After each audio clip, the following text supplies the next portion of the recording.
I'm hearing a lot of people talk about right now is they are getting off, they want to get off of Ozempic or Wegovy or Manjaro or these GLP-1 agonist drugs.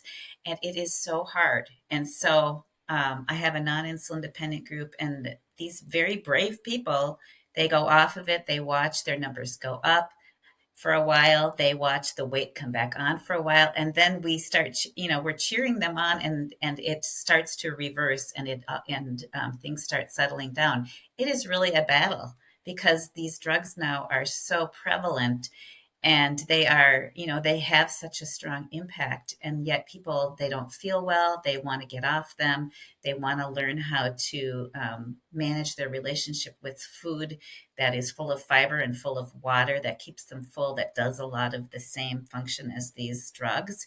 And so this is another one of those safe spaces for people to do that in a really healthy way, and not get discouraged by what they're seeing in the short run for the long term, better health. I'm so happy to hear you say that. I mean, that definitely gets into an area where I think a number of us are really passionate when we hear someone tell us their goals. And sometimes we'll ask, do you have any goals to change your medications, to reduce them, to take less, particularly if we're talking about prediabetes or type 2 diabetes that might have an aggressive uh, list of pharmaceuticals that are glucose lowering. And they say, gosh, well, yeah, of course I want to decrease my medications, but I didn't think I could.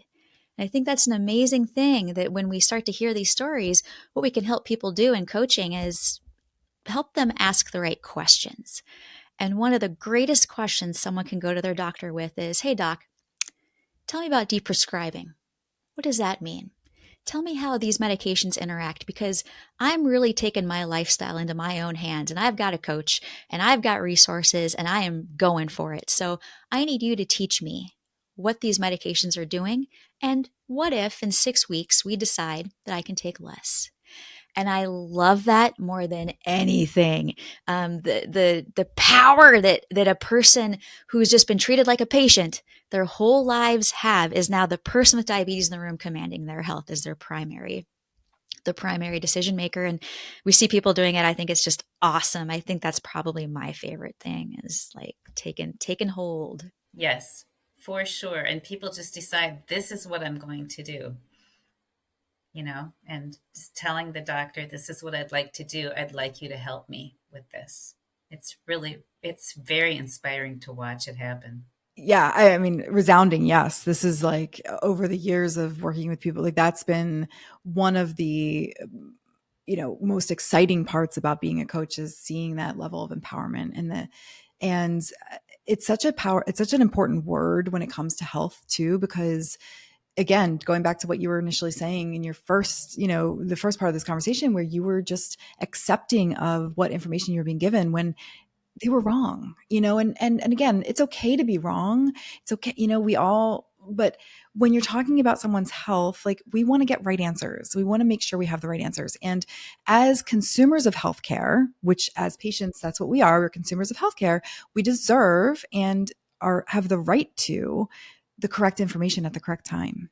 And that's where, again, with like our team, we've got a lot of really, really, really, really great members of our team who can help you choose the proper person to work with, the right doctor to work with.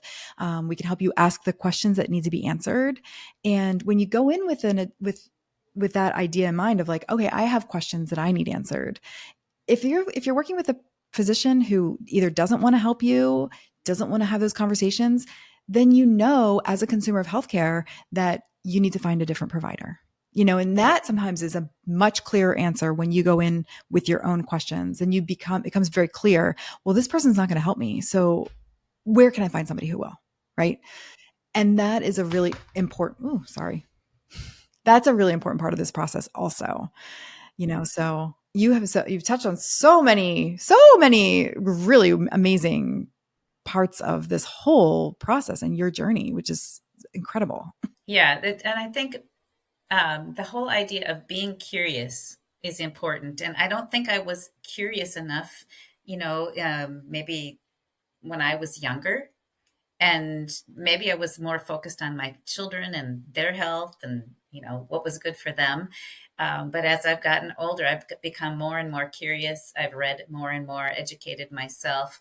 And that really helps people as they're in this coaching journey too, as they start feeding themselves differently and just noticing, how does that work for me when I make this change? What has happened for me? And so, like, building on that curiosity and expecting your doctor then to also be curious. And so, I think that's the piece that was missing for me is some of the curiosity from what's going on here. And so, I have to be responsible for my own level of that curiosity in my own life. And that's a really fun thing to play with then as you're living with like type 1 or insulin dependent diabetes. You're always in a level of experimentation, trying new things to see what's going to work. Like you never get a holiday from it, right? And so like that's a whole nother fun thing. And like instead of thinking it as drudgery, like taking on every new day in a curious way, like is this food that I don't normally eat going to work for me? How can I make it work for me? How is this exercise going to work for me? How can I make sure that I'm at exercising at a time that's better for me? Or should I do intermittent fasting, and like trying all these different things, like that can make the whole process of coaching really fun if you go at it in terms of a really curious, instead of like a perfectionistic lens. Just be curious and experiment and work on improving rather than perfecting, I guess. You're making it very clear that we are doing it too. Like we are with so many of Oh, these right, clients, right. that we kind of learn from each other really. And even like as coaches, like so many of us that live the lifestyle or in Kylie's position, she's witnessing her partner perform the duties of having insulin dependent diabetes. And it's intense.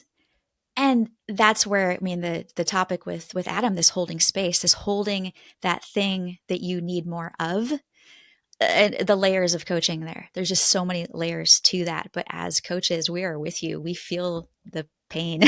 We feel that pain. We feel the waking up the next day and having to go through this and having a text message where we know that we need to help motivate somebody. And that in turn can actually kind of motivate us to keep doing our thing too. It's support in both ways. It's so true. It's funny when you were just talking, one of the things I thought of was like so many times I've said something or reflected something back to a client, that I'm hearing them say, and whatever comes out of my mouth, I'm like, oh my gosh, I really needed to hear that. Like that was for me too, right? So like that mirroring in the relationship of, okay, I'm here to help you and guide you and be that placeholder for you. But like, guess what? Like I really needed that too. So thank you. How many people are listening are thinking about the gallon of Breyers in the freezer, and now they're like, wait a minute, Linda's smoothie bowl is sounding pretty good right now. Maybe my decision making will start to shift a little bit from the dairy to the fruit, and let's see how I feel in a smoothie bowl. Like, because I want to feel like Linda.